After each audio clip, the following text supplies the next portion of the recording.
నమస్కారం. జీవన మార్గం కార్యక్రమానికి స్వాగతం. నేను మీ అవంతిక. ఈరోజు మనతో పాటు మనందరికీ ఎంతో ప్రియమైన గౌరవనీయమైన ఆధ్యాత్మిక గురువుగారున్నారు. వారి జ్ఞానంతో మన జీవితాలకు దిశానిర్దేశం చేస్తుంటారు. గురూజీ, మా కార్యక్రమానికి స్వాగతం. నమస్కారం తల్లి. శ్రోతలందరికీ నా ఆశీస్సులు. గురూజీ, ఈరోజు మనం ఒక సున్నితమైన ఇంకా అత్యంత ముఖ్యమైన అంశం గురించి మాట్లాడుకుందాం. అదే మానవ సంబంధాలు. మన జీవితంలో అత్యంత అందమైన భాగం ఈ సంబంధాలే. మనకు ప్రేమ, మద్దతు, బలం అన్నీ ఇక్కడి నుండే లభిస్తాయి. కానీ అవే సంబంధాలు కొన్నిసార్లు ఎందుకు భారంగా మారుతాయి, ఎందుకు విచ్ఛిన్నమవుతాయి? ఈ విషయంపై ప్రాచీన భారతీయ జ్ఞాని చాణక్యుడి నీతి ఏమి చెబుతుందో మీ మాటల్లో వినాలని ఆసక్తిగా ఎదురుచూస్తున్నారు. చాలా మంచి ప్రశ్న అడిగావు తల్లి. నిజానికి ఈ సృష్టిలో అత్యంత క్లిష్టమైనది, అదే సమయంలో అత్యంత మధురమైనది మానవ సంబంధమే. చాణక్యుడు తన నీతిశాస్త్రంలో దీని గురించి ఎంతో స్పష్టంగా వివరించాడు. సంబంధాలు ఎలా బలపడతాయో, ఎలా బలహీనపడతాయో తెలుసుకోవడం ఒక కళ. గురూజీ, అసలు ఏ సంబంధానికైనా పునాది ఏమిటి? చాణక్య నీతి ప్రకారం సంబంధాలు బలహీనపడటానికి మొదటి కారణం ఏమిటి? చూడు తల్లి, ఏ భవనానికైనా పునాది ఎంత ముఖ్యమో, ఏ సంబంధానికైనా నమ్మకం అంత ముఖ్యం. చాణక్యనీతి స్పష్టంగా చెబుతోంది, అబద్ధాలు, మోసం సంబంధాలను బలహీనపరుస్తాయి. ఎప్పుడైతే ఒక సంబంధంలోకి అబద్ధం ప్రవేశిస్తుందో పునాదిలో పగుళ్ళు మొదలైనట్లే. మొదట్లో చిన్న అబద్ధమే అనిపించవచ్చు, కానీ అది నమ్మకాన్ని నెమ్మదిగా తినేస్తుంది.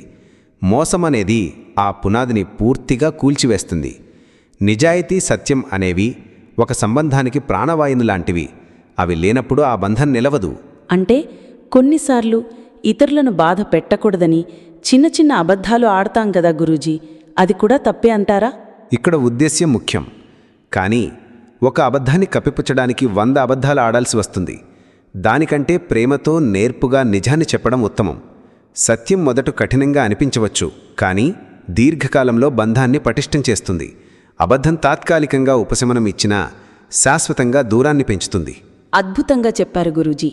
ఇక రెండవ కారణం గురించి చెప్పండి. నమ్మకం తర్వాత సంబంధాలను దెబ్బతీసే మరో అంశం ఏమిటి? అది స్వార్థం.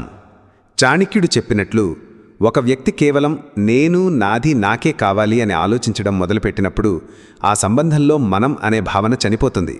సంబంధం అంటే ఇద్దరు వ్యక్తుల మధ్య ఒక వారధి. స్వార్థం ఆ వారధిని కూల్చివేస్తుంది. ఎదుటి వ్యక్తి భావాలను, అవసరాలను గౌరవించకుండా కేవలం తన గురించి మాత్రమే ఆలోచించే వ్యక్తితో ఏ బంధమూ నిలవదు. నిస్వార్థమైన ప్రేమ, త్యాగం ఉన్నప్పుడే సంబంధాలు పరిమళిస్తాయి. నేను బాగుండాలి అని ఆలోచించడం తప్పు కాదు, కానీ నేను మాత్రమే బాగుండాలి అని ఆలోచించడం సంబంధానికి విషంతో సమానం. అంటే ఎదుటివారి సంతోషంలో మన సంతోషాన్ని వెతుక్కోవడమే నిజమైన సంబంధం అంటారా? నిస్సందేహంగా అదే నిస్వార్థత. అప్పుడే బంధం బలంగా ఉంటుంది. గురూజీ, కొన్నిసార్లు మనకు తెలియకుండానే మన మాటల వల్ల బంధాలు దెబ్బతింటాయి. దీని గురించి చాణక్యనీతి ఏమి చెబుతోంది?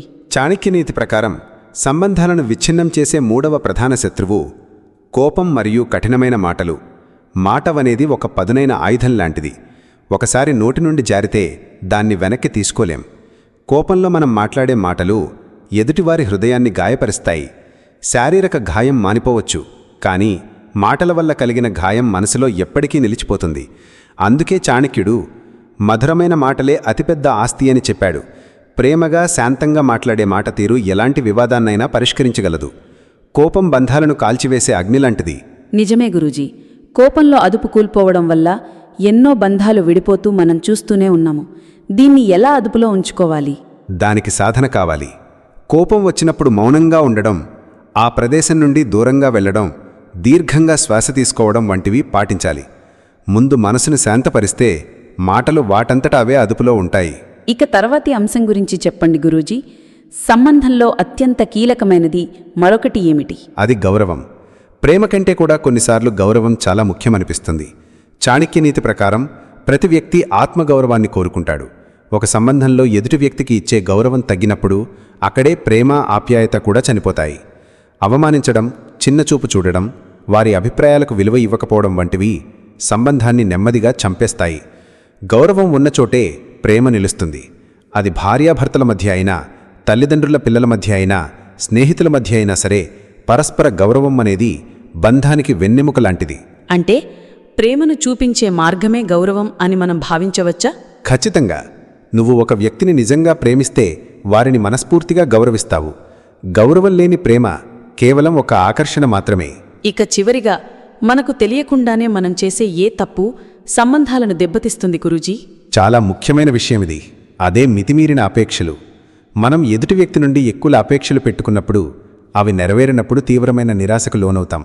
ఆ నిరాశే వారిపై కోపంగా, దూరం పెరగడానికి కారణంగా మారుతుంది. నేను వారి కోసం ఇంత చేస్తే వారు నా కోసం ఇది చేయలేరా అనే భావన సంబంధంలోకి ప్రవేశిస్తే అది వ్యాపారమవుతుంది, కానీ అనుబంధం కాదు. చాణక్యనీతి ప్రకారం అపేక్షలు ఎంత తక్కువగా ఉంటే సంబంధం అంత బలంగా, సంతోషంగా ఉంటుంది. ఎదుటివారిని ఉన్నది ఉన్నట్లుగా స్వీకరించడమే నిజమైన ప్రేమ. అపేక్షలు లేకుండా ఉండడం సాధ్యమేనా గురూజీ? అపేక్షలను పూర్తిగా తొలగించడం కష్టం, కానీ వాటిని పరిమితిలో ఉంచుకోవచ్చు. మన సంతోషాన్ని ఎదుటివారి చేతిలో పెట్టకూడదు. మనం ఇవ్వడంలో ఆనందాన్ని వెతకాలి, తీసుకోవడంలో కాదు. చాలా అద్భుతంగా వివరించారు గురూజీ. అబద్ధాలు, స్వార్థం, కఠినమైన మాటలు, అగౌరవం, మితిమీరిన అపేక్షలు, ఈ 5 శత్రువుల నుండి మన బంధాలను కాపాడుకుంటే జీవితం ఎంతో అందంగా ఉంటుంది. మా శ్రోతల తరఫున మీకు హృదయపూర్వక ధన్యవాదాలు. మీ అమూల్యమైన సమయాన్ని మాకు కేటాయించారు. ఈ అవకాశం ఇచ్చినందుకు మీకు ధన్యవాదాలు. అందరూ తమ సంబంధాలను ప్రేమ, నమ్మకం, గౌరవంతో కాపాడుకోవాలని మనస్ఫూర్తిగా కోరుకుంటున్నాను. సర్వే జనాః సుఖినో భవంతు.